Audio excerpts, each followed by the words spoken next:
अस्सलाम वालेकुम नाजरीन, आप देख रहे हैं मेरा YouTube channel Ehsan Bukhari official.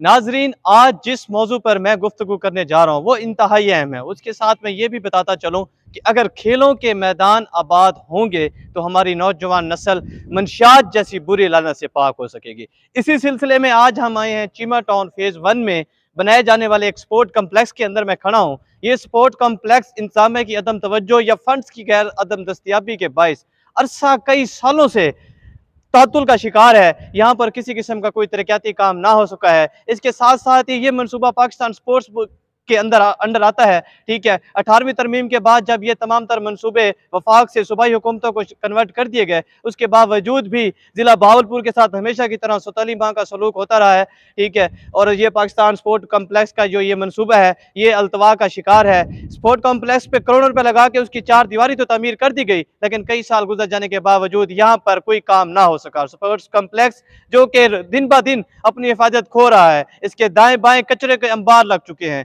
और स्पोर्ट कम्प्लेक्स में दिन सुबह शाम रात गए तक नशाइयों की अमाजगाह बन चुका है। जहाँ पे बच्चों ने खेलना था, जहाँ पे बच्चों की नशोनुमा होनी थी, जहाँ पे खेलों के मैदान आबाद होने थे, वहाँ अब सिर्फ और सिर्फ नशाई रहते हैं। इसके साथ मैं ये भी बताता चलूँ कि ये मनसूबा सबका गवर्नमेंट मुस्लिम लीग नून की हुकूमत में शुरू किया गया।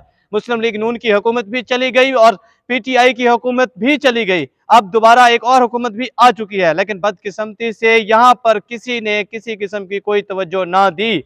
मुतल्लिका हकाम, आला हुकाम, वजीर आला पंजाब, कमिश्नर बहावलपुर और डिप्टी कमिश्नर बहावलपुर पर से हम अपने पेज की तरफ से ये मुतालबा करेंगे कि खुदारा हंगामी बुनियादों पर इस स्पोर्ट्स कम्प्लेक्स को आबाद किया जाए। इसकी सिर्फ 4 दीवारी को ना देखा जाए, इसकी छत तामीर की जाए और इसकी तमीर और मरम्मत मुकम्मल की जाए। और इसको जो कि चीमा टाउन जो कि लाखों की हज़ारों की आबादी पर मुश्तमिल है, यहाँ के दीगर अवाम जो इस सहूलियात से फ़ायदा उठा सकें, यहाँ पर नौजवान बच्चे खेल कूद सकें, अपनी जो है वो तालीमी सरगर्मियों के साथ साथ खेलों की भी सरगर्मियाँ जारी रख सकें, ताकि ये सिलसिला मज़ीद चलता रहे। मगर बदकिस्मती से ना वफाक ने इस तरफ नज़रसानी की और ना ही सूबाई हुकूमतों ने। हुकूमत पंजाब, पाकिस्तान स्पोर्ट बोर्ड और स्पोर्ट कम्प्लेक्स से हम ये मुतालबा करना चाहते हैं कि इस कम्प्लेक्स को जल्द अज जल्द तैयार किया जाए, इसकी सेफ्टी की जाए, इसके इर्द गिर्द जो कचरा कुंडी बनाई गई है वो हटाई जाए, इसकी छत मुकम्मल की जाए और इसे इस मंसूबे को जिस तरह डिज़ाइन किया गया था उसी तरह मुकम्मल किया जाए, ताकि यहाँ की करीबी आबादी और यहाँ के नौजवान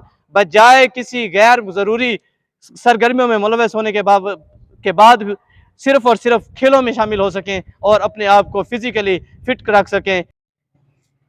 और इसी के साथ आपको ये भी बताता चलूं कि स्पोर्ट कम्प्लेक्स के साथ ही एक पार्क का भी मंसूबा था, जिसे आज तक मुकम्मल ना किया गया।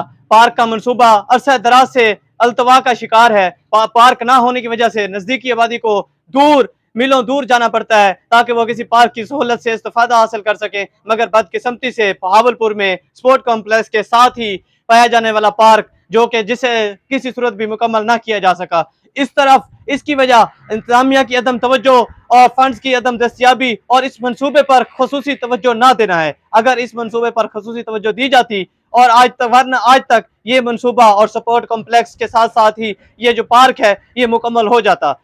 मेरा एक बार फिर मैं कहता चलूंगा कि हमारी आला इंतजामिया, खासतौर पर हमारी जिले इंतजामिया को चाहिए कि वो इस तरफ खसूसी तवज्जो दें और ये पार्क और ये स्पोर्ट कॉम्प्लेक्स इसको जल्द अज जल्द मुकम्मल कराया जाए। नाज़रीन, इंतजामिया की अदम तवज्जो का अलमिया ये भी है कि स्पोर्ट्स कॉम्प्लेक्स तो तामीर से रहा ही रहा, यहाँ तो कोई काम ना हो सका, लेकिन उसके साथ साथ ही यहाँ पर कब्जा माफिया ने अपने पंजे गाड़ लिए हैं। अगर मेरा कैमरामैन आपको दिखाता चले तो मेरे दाएं जानिब स्पोर्ट कॉम्प्लेक्स की दीवार के साथ ही एक मकान तामीर कर दिया गया है, जो मकान अरसे दराज से यहाँ तामीर शुदा है, लेकिन इंतजामिया की जानिब से इसके खिलाफ भी कोई एक्शन ना लिया गया। इंशाअल्लाह बहुत जल्द मुलाकात होगी एक नए वीलॉग के साथ। आपका होस्ट एहसन बुखारी।